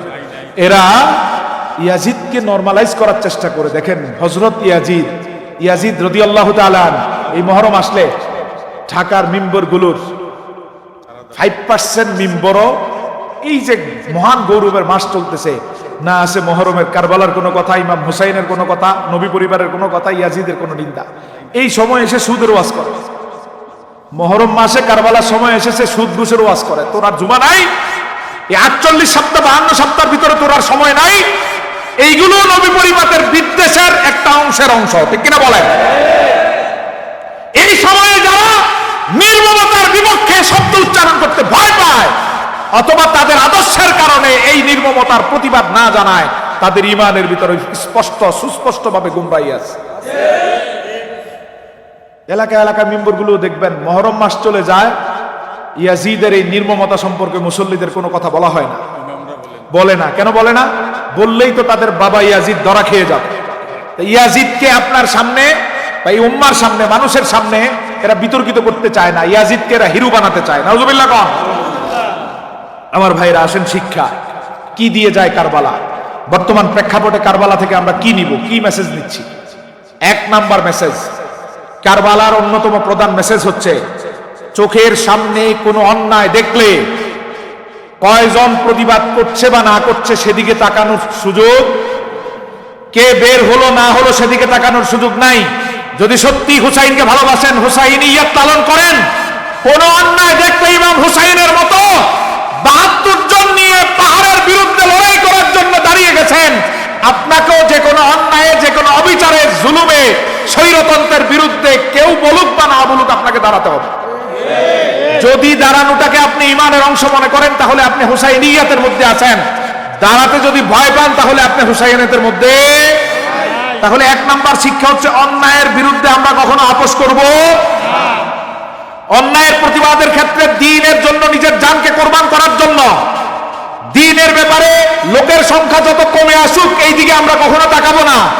72 জন নিয়ে পরিবারের সবাইকে নির্মমতার সামনে রেখে দিয়ে ইমাম হুসাইন রাদিয়াল্লাহু তাআলা এই শিক্ষা দিয়েছেন, অন্যায় করতে দেখলে হয় হাত দিয়ে, না হয় মুখ দিয়ে, না হয় চূড়ান্ত পর্যায়ে অন্তর দিয়ে ঘৃণা করে তার সাথে নাই, এই রকম সিদ্ধান্ত দিয়ে অন্যায়ের প্রতিবাদ করতে হবে। ঠিক কিনা বলেন? তাহলে আপনার ভিতরে হুসাইনিয়ত আছে। অন্যায়ের প্রতিবাদের লোক যখন কমে যায়, মানুষ যখন অন্যায়ের প্রতিবাদ করতে ভয় পায়, ইসলামের বিরুদ্ধে আঘাত আসলেও যখন আপনি প্রতিবাদ করেন না, আপনি মনে করেন কেন প্রতিবাদ করব, প্রতিবাদ করলে জেল হবে, জুলুম হবে, মামলা হবে, হামলা হবে, শাসক গোষ্ঠী খেপে যাবে, অতএব কোন রকম পরিবার নিয়ে চাপ দেওয়ালের ভিতরে থেকে যাই, যা হয় হোক, আমি তো বাঁচতাম, লোকগুলোর তো বাঁচালাম। মূলত আপনি বাঁচেন নাই, আপনি ইমানটারে জলাঞ্জলি দিয়ে দিলেন। ঠিক কিনা বলেন? অন্যায়ের প্রতিবাদের ক্ষেত্রে কখনো আপোষ করা যাবে? কয়জন আসলো সেদিকে তাকানো যাবে না। আমি আমার ইমানি দায়িত্ব পালন করার ক্ষেত্রে অন্যায়ের বিরুদ্ধে সেভাবে দাঁড়াবো, আবু বকর সিদ্দিক যেভাবে বলেছেন, আয়ান কুসুদ্দিন ও আনা হাই, ইসলামের কোন বিষয়ের উপর আঘাত আসবে আর আমি আবু বকর ঘরে বসে থাকবো, হতে পারে না। আগে আমারে হত্যা করবে, তারপর ইসলামের উপর আঘাত আনতে দিব। অতএব রাম বাম কাফের মুশরিকরা যখন যে এজেন্ডা নিয়ে নামবে, ওই সময় আমরা কে কতজন আছে এটা দেখার বিষয় না, আমার পাশে কে নামলো না নামলো এটা দেখার বিষয় না, ডিসি প্রশাসন আমার পক্ষে আছে না নাই সেটা দেখার বিষয়, ওসি থানা প্রশাসন আমারে সাধুবাদ দিবে না গ্রেফতার করবে সেটা দেখার বিষয় না। ইসলামের উপর আঘাত হানার সাথে সাথে আমি আমার ঈমান নিয়ে রাস্তায় বের হব। ইসলাম বিরোধী কোন এজেন্ডা আমরা জীবিত থাকতে বাংলাদেশে হতে দিব না।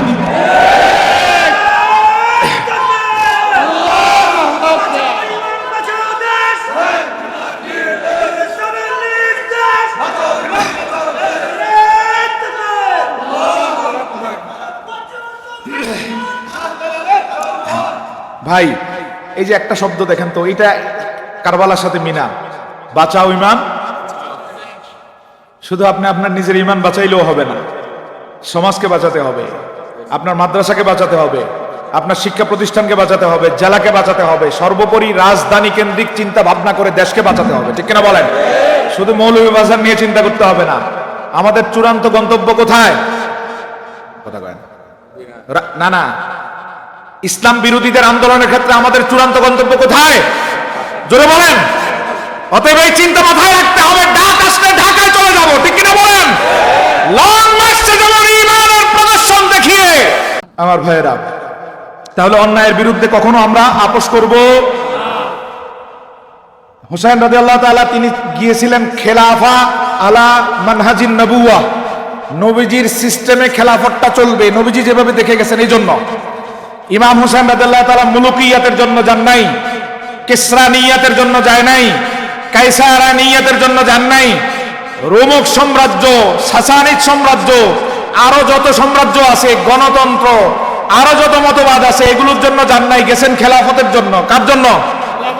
খেলাফতের দাবিদারের সংখ্যা ওই সময় বেশি ছিল না কম ছিল? ইমাম হুসাইনের সাথে সাথীরা কম না বেশি? তাহলে এটাও ইমাম হুসাইন রাদিয়াল্লাহু তাআলা দেখিয়ে গেছেন, খেলাফত সিস্টেম যখন শেষ করে দেওয়ার জন্য একদল কাজ করবে, তখন অনেক মানুষ খেলাফার কথাটা মুখ দিয়ে উচ্চারণ করতে পারবে না।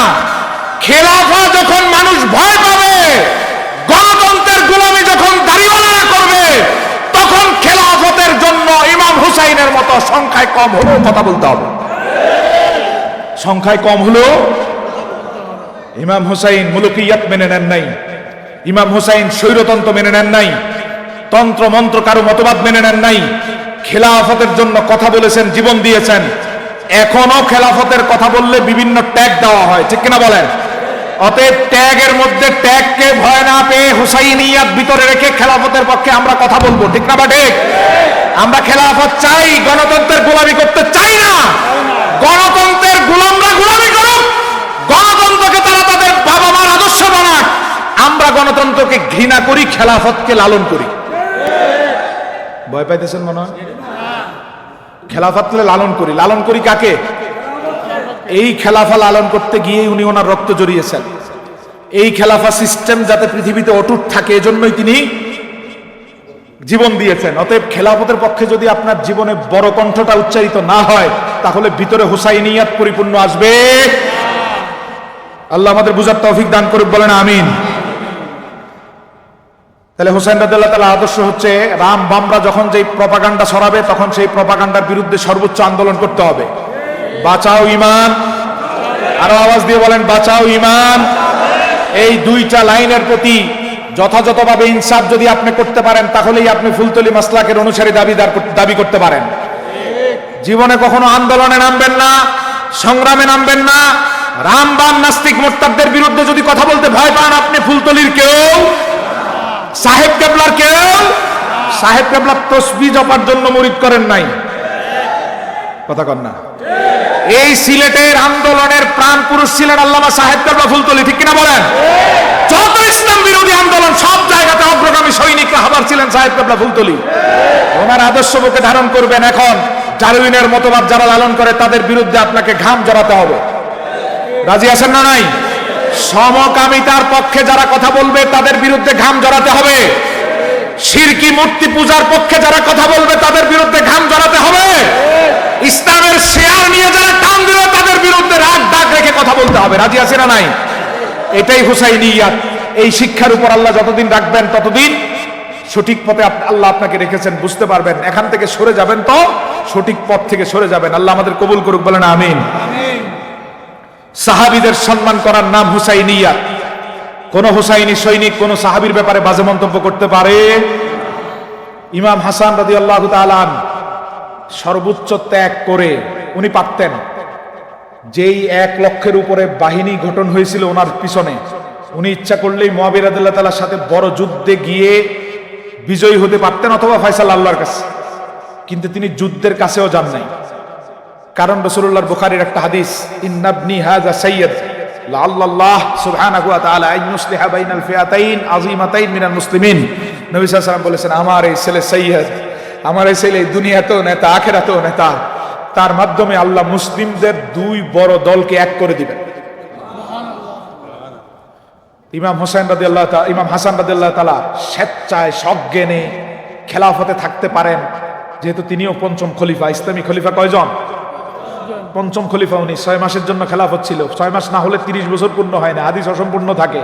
নবীজি বলছেন আমার পরে খেলাফত থাকবে 30 বছর। কত বছর? ইমাম হুসাইনের 6 মাস ছাড়া 29 বছর 6 মাস, এই 6 মাস অ্যাড করলে নবীজির হাদিস মতো হয় 30 বছর। তাহলে খলিফা কয়জন? জোরে কোন? 1 নাম্বার, 2 নাম্বার, 3 নাম্বার ওসমান রাদিয়াল্লাহু তাআলা, 4 নাম্বার, 5 নাম্বার খোলাফায়ে রাশেদা। সব শক্তি থাকার পরও তিনি বলছেন যে না, আমি আর বিবাদ চাই না, আমি আমার খেলাফার হকটাকে মুআবিয়া রাদিয়াল্লাহু তাআলার কাছে অর্পণ করছি। এটা ওই হাদিসের বাস্তবায়ন। বিভ্রান্ত করার জন্য একদল বলে যে জোর করে নাকি ইমাম হাসান রাদিয়াল্লাহু তাআলাকে অস্ত্রের ভয় দেখিয়ে জোর করে ওনার কাছ থেকে নাকি সন্ধি করা হয়েছে। কোন বেকুবের দল, মাথায় গিলু নাই। এই কথা বলে তো ইমাম হাসানের শান খাটো করা হয়, ঠিক কিনা? ইমাম হাসান হুসাইন কি জোর করে কখনো অন্যায়ের কাছে মাথা নত করবেন? হুসাইন রাদিয়াল্লাহু তাআলা কি মাথা নত করছেন? শির দিয়ে দিয়েছেন অন্যায়ের সাথে আপোষ করেন। যে সমস্ত বেকুব শিয়াবাদীরা বলতে চায় অস্ত্রের ভয়ে, অস্ত্র দেখিয়ে ইমাম হাসান রাদিয়াল্লাহু তাআলাকে ভয় দেখিয়ে ওনাকে সন্ধি করা হয়েছে, এরা মূলত ইমাম হাসান রাদিয়াল্লাহু তাআলার শানকে খাটো করে। কারণ হাসান রাদিয়াল্লাহু তাআলার ধমনীতে যেই রক্ত, এই রক্ত কখনো অন্যায়ের সাথে অস্ত্রের ভয় দেখিয়ে কখনো আপোষ করতে পারে না। তিনি স্বেচ্ছায় রাসূলুল্লাহর হাদিসের বাস্তবায়ন করেছেন। নবী সাল্লাল্লাহু আলাইহি ওয়াসাল্লাম বলেছেন যে 2টা বড় জামাতের একত্রিত করে দিয়েছেন। তারপরে 20 বছর মুআবিয়া রাদিয়াল্লাহু তাআলা খেলাফত পরিচালনা করেছেন। এই 20 বছর ইসলামকে অনেক বড় জায়গাতে তিনি নিয়ে গেছেন, অনেক রাষ্ট্র জয় করেছেন। প্রথম নৌবহর তিনি শুরু করে অনেক এই জাহাজের মাধ্যমে অনেক দ্বীপ রাষ্ট্র তিনি দখল করেছেন, ইসলামের আওতায় নিয়ে এসেছেন, ইসলামের সাম্রাজ্যকে বড় করেছেন। এই পর্যন্ত যেহেতু সব ঠিক ছিল, ওনার 20 বছরের খেলাফত যেহেতু ইমাম হাসান হুসাইন দুজন মেনে নিছেন, অতএব এখন হুসাইনিয়াত কখনো মুআবিয়া রাদিয়াল্লাহু তাআলাকে নিয়ে বাজে কথা বলতে পারে? কথা কয় না। মুআবিয়া রাদিয়াল্লাহু তাআলার শানে কোনো বাজে কটূক্তি করতে পারে? সিলেটে হয়তো এটা এখনো ঢুকে নাই, ঢাকা প্রচুর ভাবে ঢুকছে। একদল লোক মুআবিয়া রাদিয়াল্লাহু তাআলাকে সব কিছুর নাটের গুরু বলে, নাউজুবিল্লাহ কোন, মানে যা তা বলে। মুআবিয়া রাদিয়াল্লাহু তাআলাকে সাহাবী মানতে চায় না, মুআবিয়া রাদিয়াল্লাহু তাআলাকে অভিশাপ দেয়, নাউজুবিল্লাহ। যেখানে ইমাম হাসান হুসাইন 2 জন ওনার নেতৃত্ব মেনে বায়াত করেছেন, আপনি এখন ওনাকে গালি দেওয়া মানে ওনাদের বায়াতের উপর গালি দেওয়া, ঠিক কিনা বলেন? ওনারা কি অস্ত্রের ভয়ে বায়াত নিছেন? অস্ত্রের ভয়ে বায়াত নিলে তো ইয়াজিদের বায়াতও নিতেন, ঠিক কিনা বলেন? অতএব মুআবিয়া রাদিয়াল্লাহু তাআলার ব্যাপারে কোনো বাজে মন্তব্য হুসাইনিয়াত করতে পারে? পাহাড় সম কষ্টের সময়ও কোনো সুন্নাত হুসাইনিয়াত ছাড়তে পারে না। কিভাবে দেখেন, একের পর এক লাশ আসতেছে। লাশ আসার পর তাবুতে তো মহিলারাও আছে, 2-1 জন একটু উচ্চ আওয়াজে কান্না শুরু করছেন। কয়টা লাশ সহ্য করা যায়? 4 ভাইয়ের লাশ, বড় ভাই হাসান রাদিয়াল্লাহু তাআলার 2 ছেলের লাশ, আওন এবং মোহাম্মদ বোন জয়নবের 2 ছেলের লাশ, আলী আসগর ছোট্ট শিশু যার কোনো দোষ নাই, কথা বলতে পারে না, তীর বিদ্ধ করে ওনার হাত পর্যন্ত সামান্য পানির জন্য রেখে দেওয়া এইরকম লাশ। একের পর এক লাশ আসতেছে। ভিতর থেকে 2 জন মহিলা, ওনার পরিবারের 2 জন সদস্য উচ্চ আওয়াজে কান্না বিলাপ শুরু করছেন। ইমাম হোসেন রাদিয়াল্লাহু তাআলা তাৎক্ষণিক ধমক দিয়ে বলেন, সাবধান, আমার নবীজি বলেছেন কারো মৃত্যুর পরে বিলাপ করে উচ্চ আওয়াজে কান্না করা যাবে না। যত বিপদ আসুক, আমার রাসূলের সুন্নাত আমাদের মাথার উপর। পাহাড় সম বিপদ, লাশের পর লাশ দেখেও যারা সুন্নত ভুলে না, পাহাড় সমান কষ্টের পরেও যারা সুন্নত ভুলে না, তাদের নাম হচ্ছে হুসাইনিয়া। ঠিক কিনা বলেন? আর এখন কিছু থেকে কিছু হলে যারা দাড়ি কাটে, যারা শেভ করে, পাঞ্জাবিতে সুন্নত নিয়ে আসতে পারে না, এরা মুখে হুসাইনিয়ত দাবি করলেও পরিপূর্ণ হুসাইনিয়ত আসে। হুসাইনিয়ত সুন্নত মানার নাম, এত সহজ না ভাই। আপনি কি মনে করেন জান্নাতের যুবকদের সর্দারের সাথে একসাথে মিলিত হয়ে জান্নাতে থাকা এত সহজ না। এই যুবকরা যা করে গেছেন, ইসলামের জন্য যে ত্যাগ রেখে গেছেন, সেই শিক্ষা অন্তরে লালন করার নাম হুসাইনিয়াত, শুধু মুখে দাবি করার নাম হুসাইনিয়াত। নবীজি সাল্লাল্লাহু আলাইহি ওয়াসাল্লাম উত্তম আদর্শ ওনাদের মাধ্যমে দিয়েছেন, সেটা কোরবান করার নাম হুসাইনিয়াত। যে কোনো আবার বলছি, এটা কঠিন, যে কোনো অন্যায়ে তাৎক্ষণিক মাঠে ময়দানে ঝাঁপিয়ে পড়ার নাম হুসাইনিয়াত। ঠিক কিনা বলেন? এই ব্যাপারে আপোষ করা যাবে? এবার আসেন, হুসাইনিয়াত কত কঠিন। হুসাইনিয়াত এত সহজে হওয়া যায় না। কে কার আগে নিজেরে কোরবান করবে, এই প্রতিযোগিতা করার নাম হুসাইনিয়াত। সুবহানাল্লাহ, জোরে জোরে জোরে জোরে। কে কাকে কার আগে আল্লাহর কাছে সমর্পণ করবে দ্বীনের জন্য, ইসলামের জন্য, কে কার আগে কোরবান করবে, এই প্রতিযোগিতার নাম হুসাইনিয়াত। বড় ভাইয়ের 2 জন সন্তান শাহাদাত বরণ করছেন, এখনো আলী আকবরকে যেতে দেন নাই। ভাতিজারা এসে বলেন, আলী আকবর এখন থেকে যাক, আপনার সঙ্গ দিক, আমরা ময়দানে যাই। আলী আকবর বলেন, না, তোমরা থাকো, আমি ময়দানে যাই। গেছেন, 2 জন লাশ হয়ে আসছেন। এবার বোনের 2 সন্তান আছেন, আউন এবং মোহাম্মদ, জয়নাব রাদিয়াল্লাহু তাআলার 2 ছেলে। ওনারা 2 জন দৌড়ে এসে বলেন যে, আমাদের ভাই আলী আকবর ময়দানে যাওয়ার আগে আমরা যাব। সুবহানাল্লাহ, সুবহানাল্লাহ।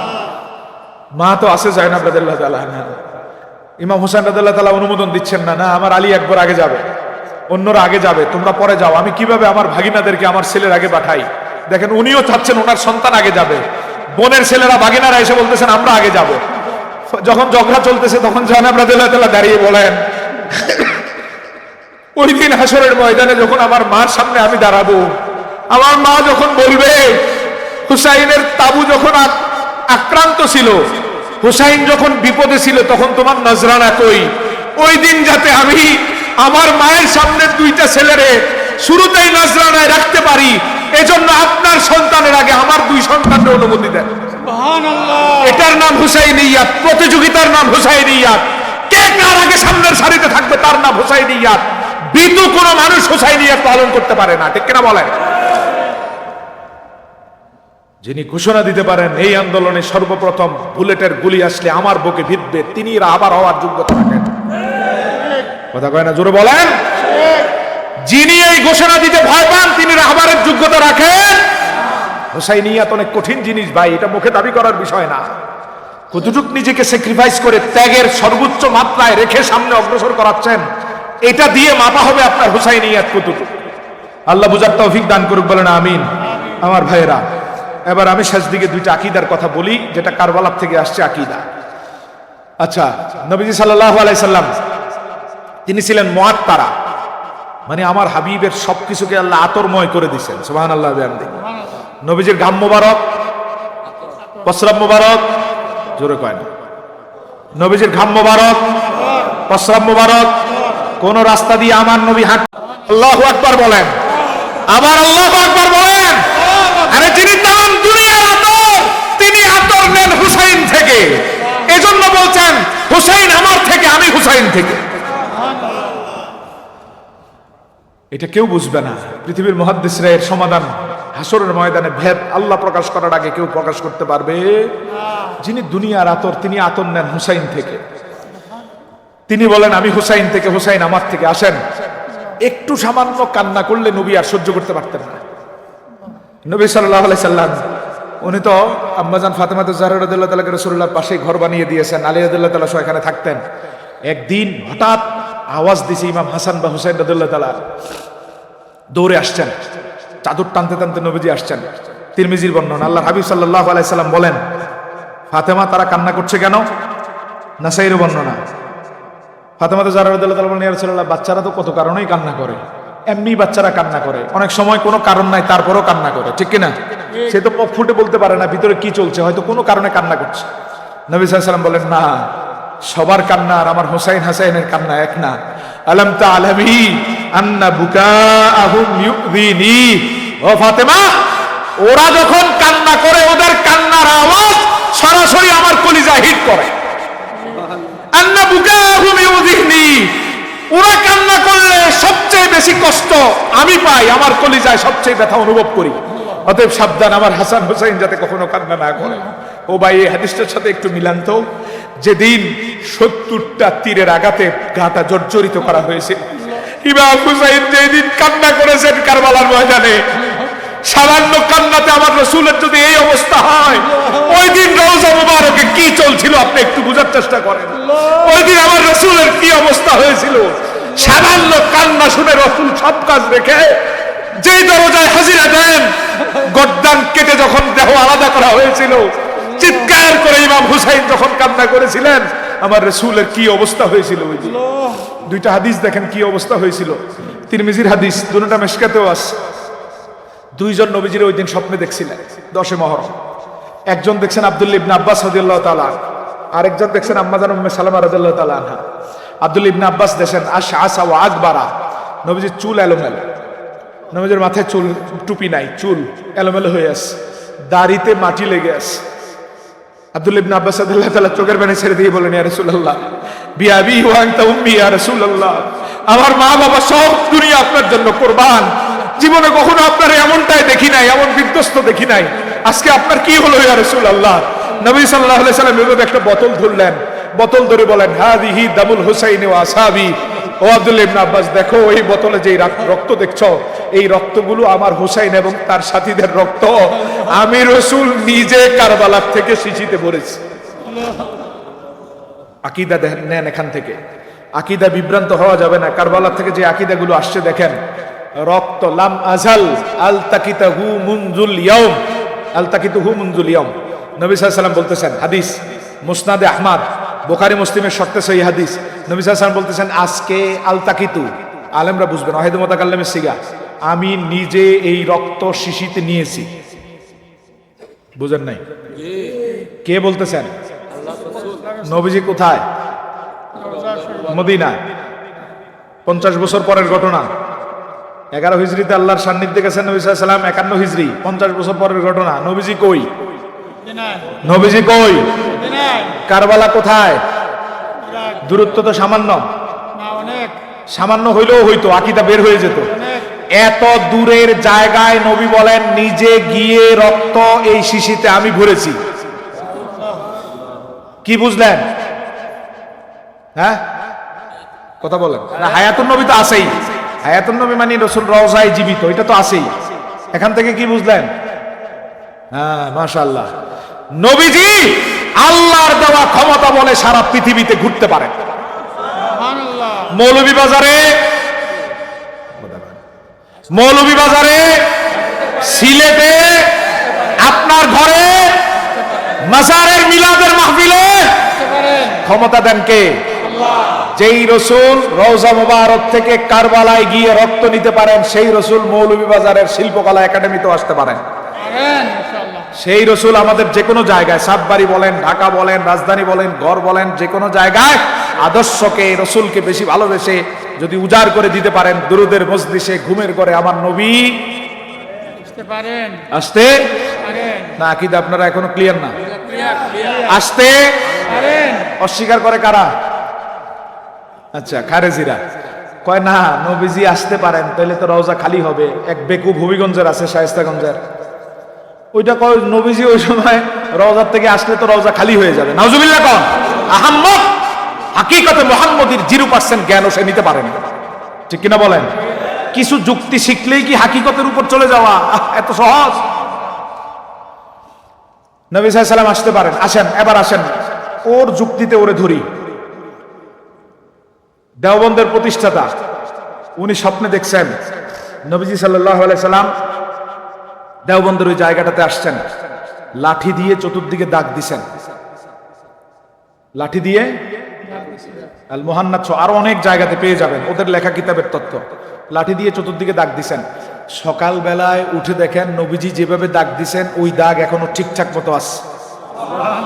এবার বলতেছেন রাসূলুল্লাহর দাগের উপরেই আমাদের দেওবন্দ মাদ্রাসা প্রতিষ্ঠিত, মানে যেই দাগ দিছে ওই দাগের মধ্যে দেওবন্দ প্রতিষ্ঠিত।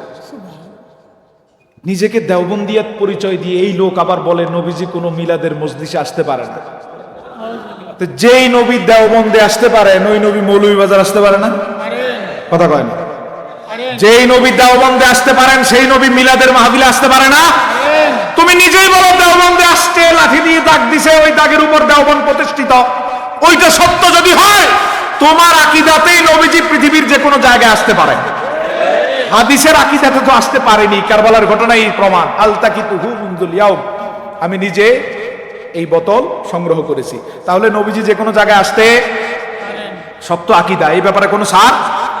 নবীজি যে কোনো জায়গায় আসতে, আপনি এটা যে নামেই বলেন বলেন, এটা আপনার খুশি, কিন্তু নবীজি যে কোনো জায়গায় আসতে ক্ষমতা দিছেন কে? এই ক্ষমতা দিছেন কে?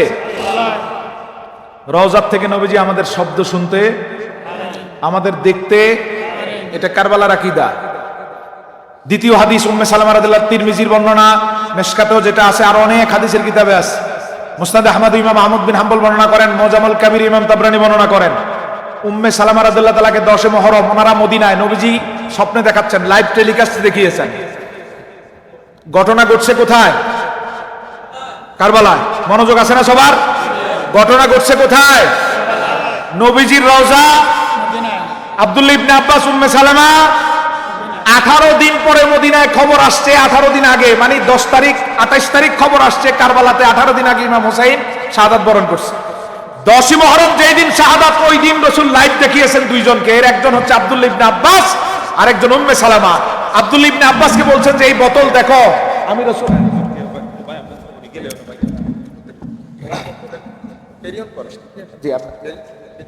জি